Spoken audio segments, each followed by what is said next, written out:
Assalamualaikum warahmatullahi wabarakatuh. Perkenalkan, nama saya Fahira Maharani, mahasiswi Universitas Hasanuddin, Program Studi Agribisnis Fakultas Pertanian. Dalam video kali ini, saya akan mempresentasikan materi klasifikasi pertanian. Klasifikasi pertanian ini terbagi atas 3. Yang pertama ada klasifikasi pertanian berdasarkan tipe, yang kedua berdasarkan jenis tanaman, dan yang ketiga berdasarkan sasaran produksi. Langsung saja kita masuk kepada yang pertama. Klasifikasi pertanian berdasarkan tipe. Klasifikasi berdasarkan tipe ini terbagi atas 2. Yang pertama, pertanian subsistem, yang merupakan pertanian dengan sistem dan cara pengolahan lahan yang sederhana. Pertanian subsistem ini seluruh hasilnya digunakan sendiri oleh produsennya.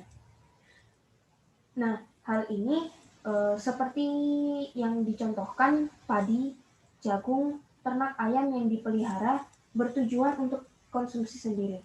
Inti dari pertanian subsistem ini adalah produsennya tidak memiliki maksud untuk menjual hasil produksi ke pasar. Kemudian yang kedua, pertanian modern. Pertanian modern ini adalah pertanian yang menggunakan ilmu dan teknologi terkini untuk meningkatkan efisiensi, efektivitas proses sekaligus mengurangi input sumber daya alam seperti lahan, air, dan energi. Namun pertanian modern ini kebanyakan bertumpu pada pasokan eksternal berupa bahan-bahan kimia buatan, pupuk, dan pestisida contohnya. Kemudian hal ini menimbulkan kekhawatiran berupa pencemaran dan kerusakan lingkungan hidup. Selanjutnya, klasifikasi berdasarkan jenis tanaman. Yang pertama, ada monokultur.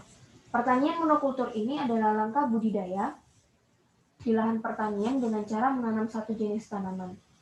Monokultur ini bahkan membuat penggunaan lahan menjadi lebih efisien. Alasannya, karena pertanian monokultur ini memungkinkan proses perawatan dan pemanenan secara tepat dan cepat dengan bantuan mesin pertanian.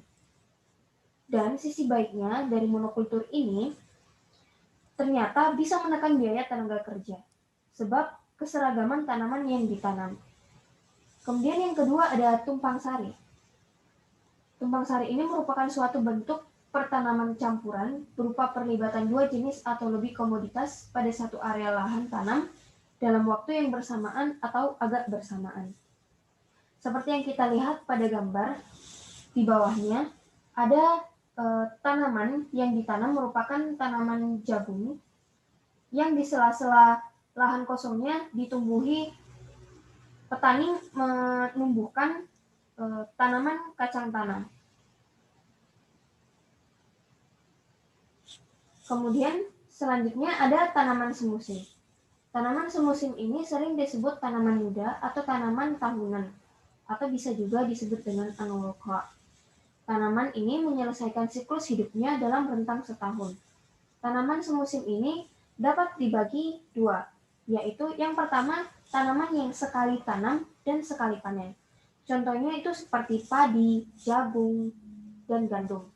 Yang kedua ada tanaman yang sekali tanam dan bisa beberapa kali panen.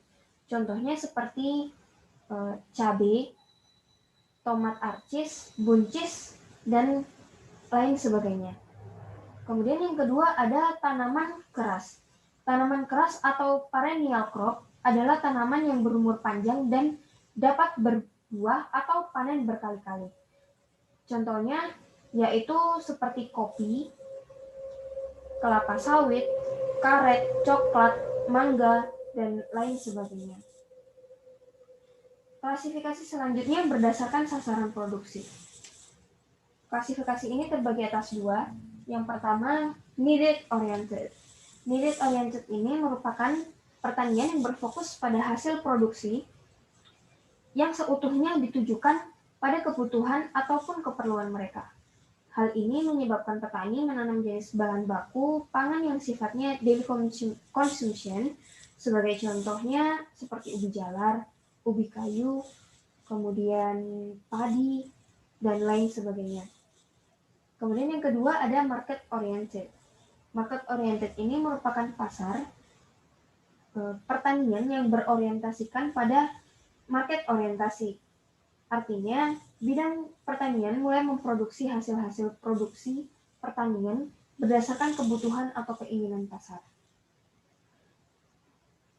Kebutuhan pasar ini yang cenderung banyak dan bervariasi inilah yang membuat lahan-lahan pertanian memproduksi output secara massal dengan menggunakan berbagai input andalan. Input andalan yang dimaksud dalam hal ini seperti penggunaan pupuk. Seperti yang kita ketahui, penggunaan pupuk dalam pertanian ini sangat bermanfaat untuk memberikan nutrisi kepada tanaman. Sekian presentasi materi dari saya. Wassalamualaikum warahmatullahi wabarakatuh.